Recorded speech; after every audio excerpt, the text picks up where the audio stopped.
All right, welcome to another drawing segment with the Rouser. I'm going to show you how to draw a quick caricature picture. Here's our model. Let's go ahead and get started. Let's go ahead and use our pencil real quick, and we're going to draw what I call the Mason-Dixon line. Basically, this is a line that goes right underneath her eye shape like this, okay? If you need me to, actually, I can just do this for you here, and this way you won't be, okay? This is the Mason-Dixon line, okay? And then what we're going to do while I'm here, I'm going to do like this here for you.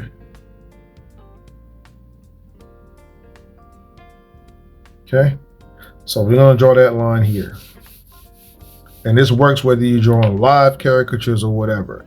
Now we're going to put our features in so we can see that her eyebrows are kind of not too far away. So I'm using this line as my reference, giving her a little bit of attitude with the eye. Okay, then I'm gonna come over here and I'm gonna put her eye shapes. Now, what eye shapes are they? These, okay? Watch what we're gonna do. We're gonna take these shapes, we're gonna sit them on our Mason-Dixon line. We're gonna kind of curve the edge off a little bit, but you'll get the point when I do it. Okay, this is the bottom of that line. We're gonna put the eyes and everything are gonna sit right here. And then you're gonna put your double line, which is basically you mirroring the shape over the top. And let's just double up our eyebrow shape. From here, we can add some eyelashes. Okay. Now watch this. Now you see here how she has a little bit of, she has bubbly looking eyes. So what we're going to do is we're going to put a little bit of below the Mason-Dixon line to give it that wide eye look, right? And then we're going to put our nose shape. Now, what is our nose shape? Okay, I'm either going to use the top of this shape or the bottom of this shape. So picture it like this. For this one, I'm going to use the top of it. So I'm going to go, and really hers is more, her nose, she really almost has no wings in her nose. So I can really get away with using more of an oval shape like this. So let's take that away and do something like this. See the top of the oval, top of the shape. And then I'll just add some little, and there we go. And all we have to do is connect them together. Look where we're at. Now the mouth shape. What's the most common mouth shape? This one. Okay. So what we're going to do here is we're going to do this.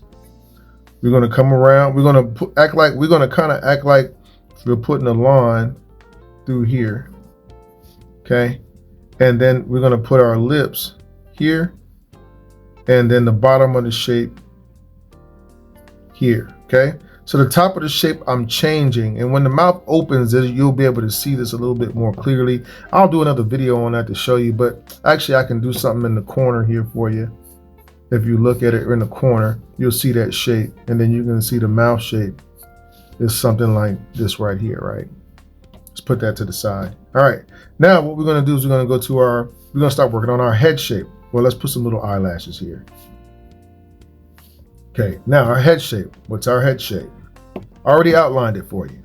Okay, now I know she has a bit of a chin here, so what we're going to do, we're going to make sure we look at the widest points of her face. We can obviously see that her hair is in her face a little bit, throwing off the shape a little bit, but don't let that throw you off. You can always cover that up with some hair when you get there. So let's go like to the widest point of our face, which is here, and maybe here, right? We can just look at it, right?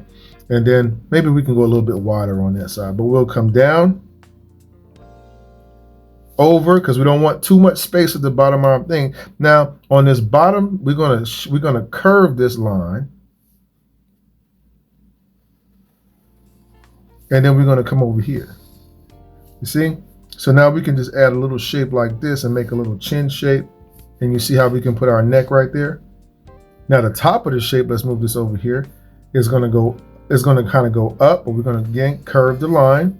It's going to go over, but she has a hairline. So I'm going to curve the top of the line. Okay. And then I'm going to come over here and I'm going to go up, over, and I'm going to complete my shape with this line. And when I color my hair in, let's go ahead here. Okay. I can always add some extra strands of hair right there to fill in and bring it closer to the eye if that's what I want. I can even just do something like this here. See what I'm saying? Okay. Now, all we're going to do now is we're going to balance the shape out. So what that means is, let's say we have this shape here, okay? All right, and this is the widest point of the shape. So let's just go over here real quick and I'm going to draw it for you. Okay, now these are the widest points of the shape, right? To balance this shape out, right, we can put a square on top, right? And you see how it makes the shape, instead of going in here, it goes straight up and down. Well, the same thing with the hair. The hair balances the shape. So if we look at her overall shape, what do we see? Well, we see something like a very wide oval, or actually something very circular, right? Like archy, circle arc, right? So we can go here and we can look at this circle, and let me show you what I mean. See the widest points in my face here and here. What I'm going to do is I'm going to do like this, watch. I'm keeping the shape of my circle, watch. I don't care what I'm looking at in the picture. I'm just going circle and coming straight down with it, because I'm not going to draw a circle. I'm just using a semicircle, right? A semicircle to balance my shape and then come down. And a lot of hairdressers use this technique when they decide what kind of hair do should they give you. They look at the shape of your head and they figure out, well, what shape will go with that.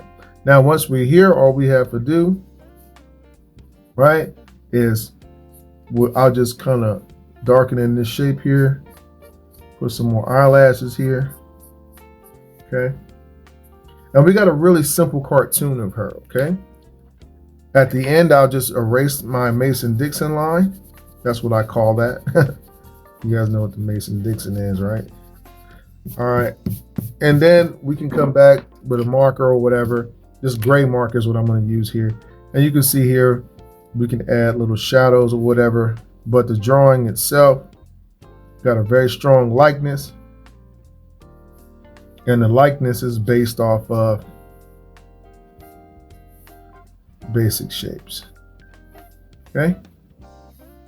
So that is Caricature 101. I hope that you learned something from the video tutorial. I'm going to be posting more videos up soon. If you'd like to take a personal class with me, I do teach caricature online as a course. So you can go to Rowserworld.com/classes. I'm going to put that right here. And then you can book your class. Just pick whatever day you want on the calendar, and I will work around your schedule if you have a time that is outside of the ones that we have on the website. Other than that, guys, I think that's all I got for you. Have a blessed day, and thanks for watching.